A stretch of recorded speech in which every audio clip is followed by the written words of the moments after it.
Welcome to Aging in Place Strategies and Answers with Linda Prio. Will it be possible to remain in my home as I age? Do I feel safe in my home? How do I figure out how much support I will need when my health needs start to change? What if I decide to move into a community instead? Which community will meet my needs now and in the future? Who will play a role in helping me with decision making? Do you ask yourself these same questions? Aging in Place Strategies and Answers can help you gain practical knowledge that will help you create your own Aging in Place roadmap. If you are already a care partner, a power of attorney, or in crisis mode with your Aging in Place strategy, you will learn what you need to know that you don't know. For over 20 years, I have been marketing Aging in Place services to clients and educating families and healthcare professionals in how to put aging in place strategies into place. When you utilize aging in place, you are allowed to choose where you want to live and make those decisions so that you can retain your quality of life.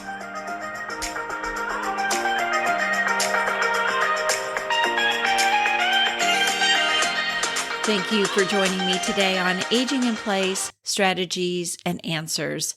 A couple of weeks ago, I attended the Missouri Alliance for Home Care Conference, and the conference confirmed that more care will be delivered outside acute care settings.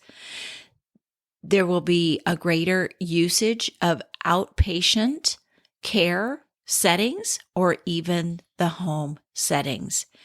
It is going to take a village and a variety of options to help care for our aging population.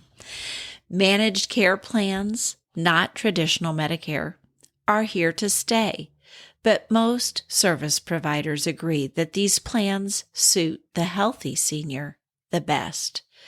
There is and will continue to be a healthcare worker shortage.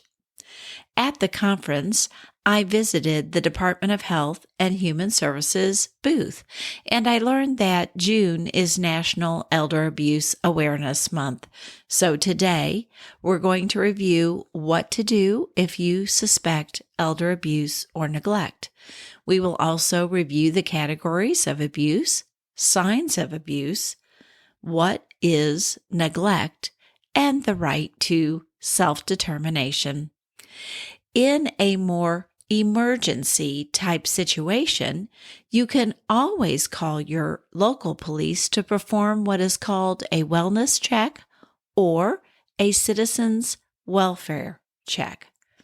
Police officers are able to perform welfare or wellness checks on behalf of concerned friends, loved ones, acquaintances, and coworkers. You are able to request a welfare check by calling 911 or a non-emergency police number. A consistent lack of contact, a mental health crisis, suspicious activity near someone's home, all justify a welfare check. However, if you have a feeling about a situation that you might have observed or been told about, or have a concern about, but cannot verify the specific details of that situation, it's okay. The Adult Protective Services professionals are trained to handle these kinds of situations, so it's okay to leave the decision to assess and determine the best response to the professionals. So, if you suspect that there could be elder abuse or neglect, anyone can call the toll-free elder abuse hotline for your state, and it is okay to file the report anonymously. There is a list of mandated reporters who must report if they suspect abuse or neglect. The list of mandated reporters includes healthcare professionals, those working in healthcare, medical or dental providers, emergency response service providers, financial services providers, law enforcement personnel, mental health providers, as well as social service agencies. Mandated reporters must report suspected abuse just like you, even if they don't have all the details. Usually, when a hotline call is made to report suspected abuse, you will provide the individual's name and address, and you can also provide their age and or date of birth if you might have it. They will also ask for your information, but again, you can always make this report anonymously. And after the report is made, there should be fact-finding and the offer to connect the individual with support services. So I like to think of this not as punitive, but as helpful. And I hope you will consider that as well. And we also know that sometimes it takes multiple reports to bring a person up on the radar of the Department of Health and Human Services. So I always say the more people that report, the better. And that is a very helpful tip and tool. In previous podcasts, I have mentioned that seniors are a protected class of people and have rights that cannot be denied. Now, a word from our sponsor. The Neptune Society is the oldest and largest cremation service in the United States. For over 50 years, the Neptune Society has been proud to provide signature service to the families they've served. With a prearranged funeral plan, you can declare what you want done at the time of your passing, pay for it in advance, and not leave your survivors with the cost of your final arrangements. Call 314-266-2898. That's 314-266-2898. Let's return to the podcast. Knowing the categories of potential abuse and what to look for can be very helpful. Senior abuse can be physical, mental, or sexual. The physical signs of abuse are a little easier to observe. Broken glasses, bruises, broken bones, burns, jumping when another person is in the room, or overclothing in warm weather. Emotional abuse involves any type of coercive or threatening behavior that sets up a power differential between the older adult and his or her family member or caregiver. It can also include treating the older person like a child and isolating the person from friends, family, and regular activities. Signs of emotional abuse are becoming extremely withdrawn, non-communicative, or non-responsive. You might even notice changes in sleeping or eating habits, any unusual behavior. And of course, nobody wants to talk about sexual abuse, but we do need to be aware of torn or bloody underclothes, bedding, sexually transmitted diseases, bladder or bowel problems, and the fear of speaking in the presence of another person. Financial exploitation is the misuse, mishandling, or exploitation of property or possessions. It also includes using another's assets without consent, under false pretense, or through coercion and/or manipulation. If you would hear that they don't have a car because someone else took it, that should be a red flag. And by asking questions, you can determine whether someone took it, someone borrowed it and didn't return it, or that they didn't know that their car was not there. Looking for unusual financial activity, missing bank records, addresses or names being changed on accounts, and purchases being made without the individual's knowledge or consent. Forged signatures, scammer activity, missing belongings, changes in power of attorney, trust, or will or deed of property. You have heard that money is the root of all evil, and it is.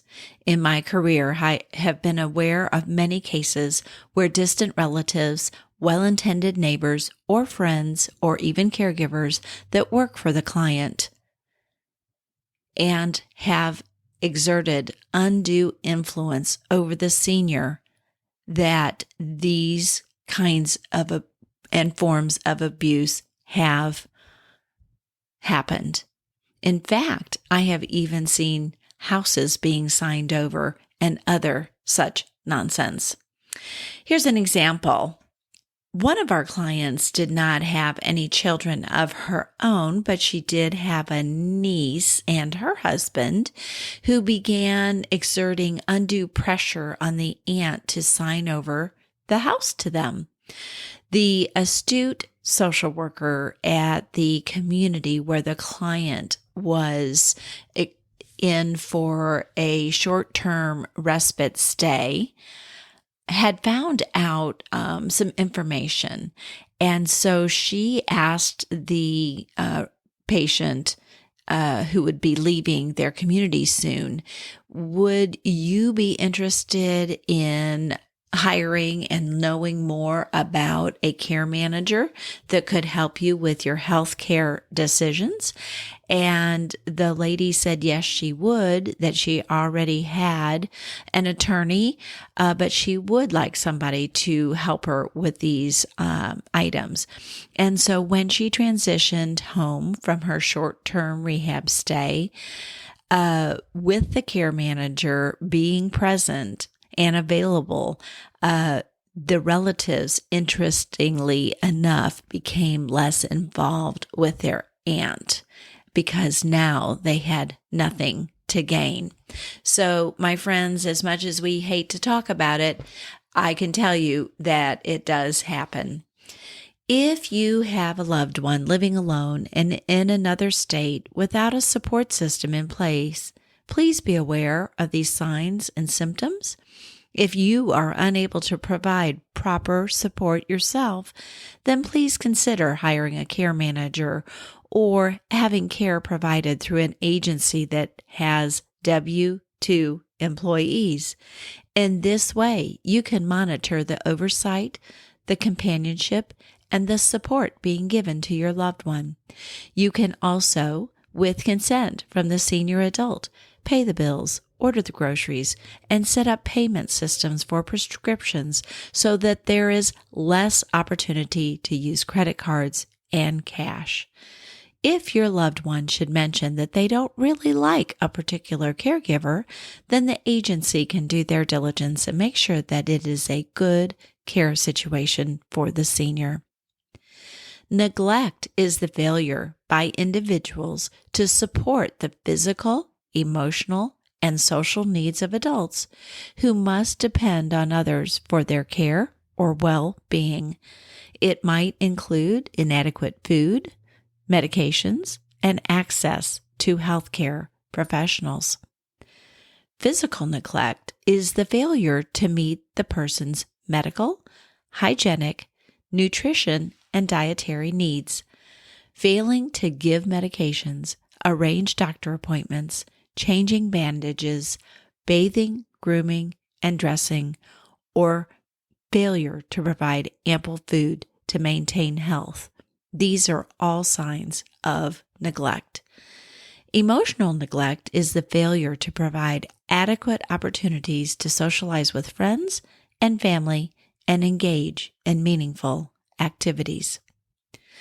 Abandonment occurs when the caregiver relinquishes his or her caregiving duties and neglects to arrange for sufficient care and support of the individual during his or her absence.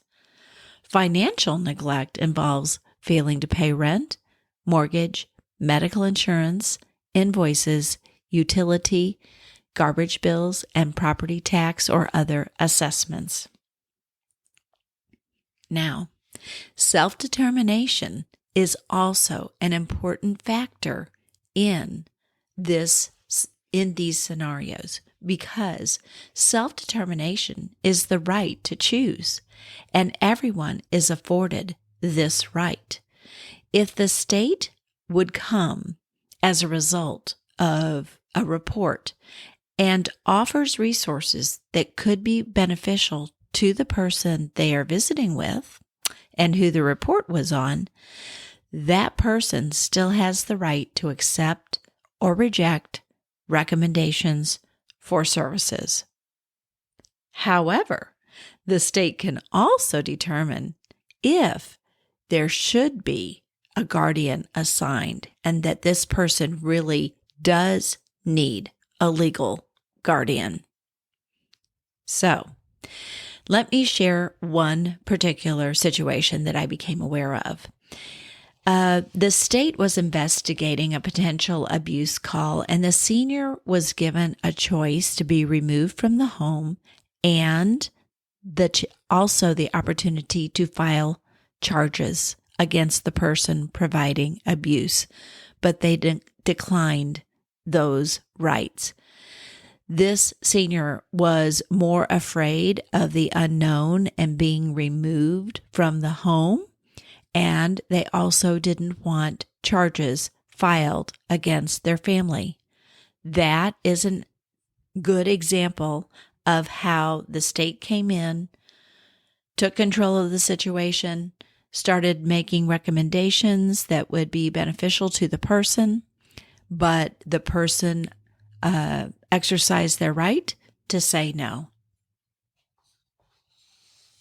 Another example is one that I heard just yesterday, and I happened to be at a health fair, and a concerned friend came by my booth, and she told me that she is very concerned for her friend. And I said, have you tried to make a report? And she said, oh, I've made many reports about my friend and her situation with the state because she is not being cared for like she should be. Her family has moved in with her and they are using her home and her money. It would appear that the friend has done everything that she can do for the one that she is concerned for, and now really she needs to leave it in the hands of the state. So, sadly, we moved on to another discussion of care options that might be available when she is able to help her friend in a different way. In my years of working with families and their loved ones, I have noticed that many families will come up with this solution. And this is where there might be a disabled family member who needs some additional support, whether it's financial or social or care support. And then they decide to move in the aging loved one with this disabled family member. And while this may sound like a great idea and a wonderful solution, and there might be situations where this could work, I want to caution you because being a caregiver is a tough job for someone who is not disabled, but it can produce additional stresses and strains when a person is not emotionally or physically up to the task. So just bear that in mind as you're problem solving and looking for good solutions for your aging loved one. From AARP, elder abuse has been called by some the crime of the 21st century. With good reason, because demographics alone show how we are fast becoming an aging society. We are told that in one day in the United States, 10,000 people turn 65, and that by the year 2035, there will be more people in this country over the age of 65 than children under the age of 18. Paul Greenwood, retired San Diego Deputy District Attorney, says that an effective response to combat this crime involves more than law enforcement, social services, or prosecutors. We need to engage people from all walks of life, such as mail carriers, bank tellers, clergy, hairdressers, neighbors, and adult children of aging parents. I know that this has been a difficult topic today, but it is an important topic. As always, knowledge goes hand in hand with good decision making. Sometimes you can't be there to take care of your loved one, or you do not have the caregiving skills or temperament. Maybe your present situation is not the best scenario to bring in an aging parent. When it comes to helping a senior who needs support, we need a village. And I want to leave you with that thought. You do not have to do it all, nor do you have to take it all on yourself. Be smart. Now, here is my caregiver tip for today. Remember that people have the right to make choices, even if it is a bad choice. And perhaps you are caring for a senior that is not making what you think is a good choice. Offering respect for the person and their choices being made can be very difficult, but it is necessary. If you are unable to be involved due to ethical issues or genuine concern, you may have to step out of that care picture or even resign as a power of attorney. Professional assessments can also provide valuable insights into your loved one's decision-making capacity. They might also be helpful when you might need to apply for guardianship because they're incapacitated. Hiring a third party to provide care or help with care coordination is also a great practice. Here is an example that might be helpful for you. A gentleman who had a history of cognitive deficit had a trust fund, and because of his friendly nature, he seemed to attract the kind of relationships that left him vulnerable. His friends or girlfriends would borrow money, have him take them to lunch, and then ask him to buy things for them. The family had navigated this situation successfully for years, and when he became a senior, they decided to move him into a senior living community that might afford him a little bit more security and protection from his so-called friends. Well, it was a great idea, but it really didn't solve the problem. Those friends were still present when he went out and about, and also were hanging out and staying at him in the community and still exhibiting those same behavior patterns.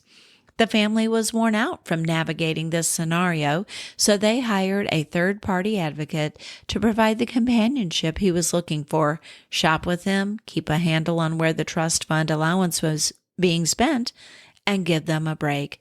So caregivers, when you need help, then it's okay to ask for help. That will make you a good caregiver and prevent your loved one from any concern of neglect or abuse. Thank you for listening today, and I look forward to being with you again. Thank you for joining me today. Please remember that this podcast is intended as guidance and not advice. Share this podcast with friends and family who are currently in crisis mode or with people who would like to start developing their own roadmap for aging in place. Listeners, if you would like a deeper dive into a topic discussed during a podcast, please subscribe to Aging in Place Strategies and Answers, where you will be able to access premium content. Or if you would like to suggest a topic for this podcast, please contact me at linda.agingstrategies@gmail.com. As always, I value the time you spend with me.